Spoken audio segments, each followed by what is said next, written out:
प्राचीन ईरान या पर्शिया का क्षेत्र कहें, वहां पर प्राचीन समय में एक समूह आया, एक ग्रुप आया, कुछ लोग आए और वो कहते हैं कि हम आर्य हैं।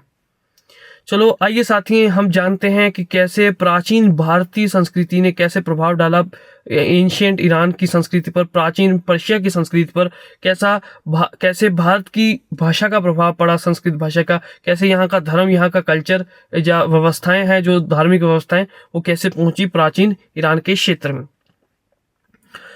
तो सीधे बहुत सारे इसमें इंटरेस्टिंग फैक्ट्स हम धीरे धीरे बात करेंगे और साथ में वो जुड़ते चले जाएंगे। ठीक है, सिंपल सरल तरीके से हम बात करेंगे तभी, ताकि सब तथ्य हमें समझ आते रहें।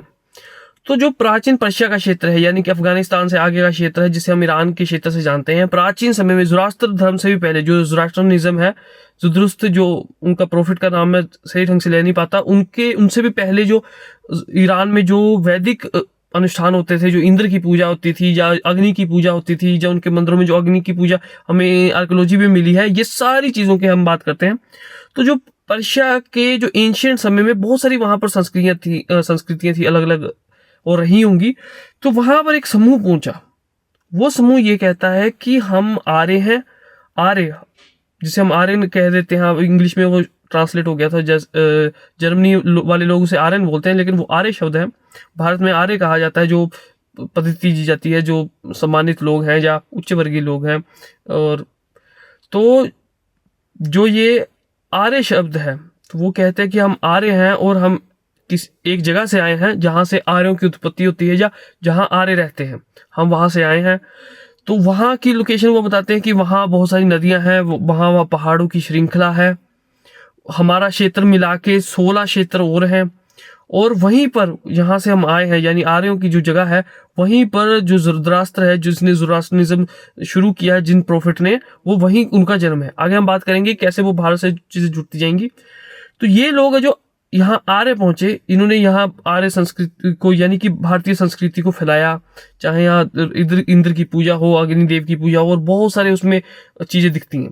साथ में जैसे हमें सिंधु घाटी सभ्यता का पता लग गया है कि वो संस्कृत भाषा है, और ब्राह्मी की प्री ब्राह्मी स्क्रिप्ट है वो, यानी ब्राह्मी से पहले जो डेवलप हुई होगी वो स्क्रिप्ट है वहां पर, और वो संस्कृत भाषा है। तो संस्कृत भाषा हुई आज से 3, 4, 5, 6,000 साल पुरानी भारत में। तो उसका प्रभाव दिखा जाकर पर्शिया के क्षेत्र में। तो ये जो नए लोग या वहां पर पहुंचे प्राचीन ईरान के क्षेत्र में, पर्शिया के क्षेत्र में, इनकी जो भाषा, यानी कि प्राचीन जो पारसी भाषा है, वो पूरी तरह संस्कृत से प्रभावित है। और पूरी पर्शियाई संस्कृति, अगर आप पहले की बात करें, बहुत हद तक, यानी कि आप जो अरब से इन्वेजन हुए हैं आज से 1200-1300 साल पहले, छोड़ दें ईरान को, उससे पहले जितना भी आप समय देखें, संस्कृत भाषा का बहुत बड़ा प्रभाव वहां पर दिखता है। तो ये जो आर्य लोग ये सिर्फ इंद्र की पूजा, वैदिक अनुष्ठान ही नहीं, यज्ञ वगैरह ही नहीं करते थे, भाषा का एक बहुत बड़ा प्रभाव, यानी संस्कृत का बहुत बड़ा प्रभाव वहां पर मिला। राजाओं के नाम संस्कृत में रखे गए थे, और जो खुद ज़ोरास्ट्रियनिज्म में, जिन्होंने ज़ुद्रुस्त जो प्रोफेट हैं, जिनका नाम मैं सही से नहीं लिख पा रहा हूँ, उसके लिए बहुत सॉरी, तो उन्होंने जो ये रिलीजन शुरू किया, उनका नाम भी संस्कृत भाषा से ही प्रभावित था। तो संस्कृत भाषा का बहुत बड़ा प्रभाव। तो ये कहते हैं कि ये जहां से आए थे ज़ुद्रास्त्र, यानी प्रोफिट, ज़ोरास्ट्रियनिज्म के प्रोफिट, उनका जन्म भी वहीं हुआ है। और वहाँ नदियां बहुत हैं, और पहाड़ हैं, और 16 क्षेत्रों से मिलकर बना है। वैसे 16 क्षेत्रों से मुझे हमेशा याद आता है कि हमारे जो एंशिएंट जो जैनिज्म हो, चाहे और भी जो हमें प्रूफ मिलते हैं, उसमें 16 महाजनपद क्षेत्रों की बात की जाती है। तो क्या ये उन्हीं जनपदों की बात हो रही है यहाँ पर, जब क्षेत्र की बात करते हैं, जब ईरान के जो आर्य कोटेशन देते हैं कि हम आर्य हैं और हम ऐसी जगह से आए हैं, और ये 16 क्षेत्रों से मिलकर बनी है जगह। तो वो 16 क्षेत्र, भारत में भी 16 क्षेत्र ही बताए जाते हैं महाजनपद के।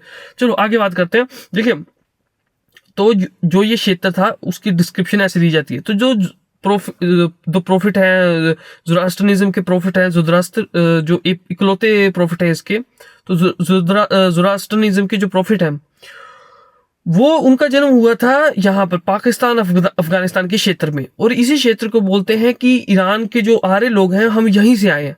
यानी कि ईरान का जो प्राचीन धर्म, जो आगे जाके ज़ोरास्ट्रियनिज्म बना, उनके जो गुरु हैं ज़ुद्रस्त्र, वो जहाँ जन्म हुआ है, और ये जहाँ पर संकेत कर रहे हैं, वो ये क्षेत्र है, पाकिस्तान, अफगानिस्तान, पंजाब, सिंधु घाटी सभ्यता, सरस्वती, ये है उसकी लोकेशन।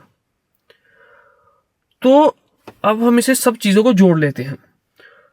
तो संस्कृत भारत की प्राचीन लैंग्वेज, यहाँ इंद्र और बाकी सभी देवी देवताओं की पूजा हो रही है। यहाँ से वो कल्चर गया ईरान में।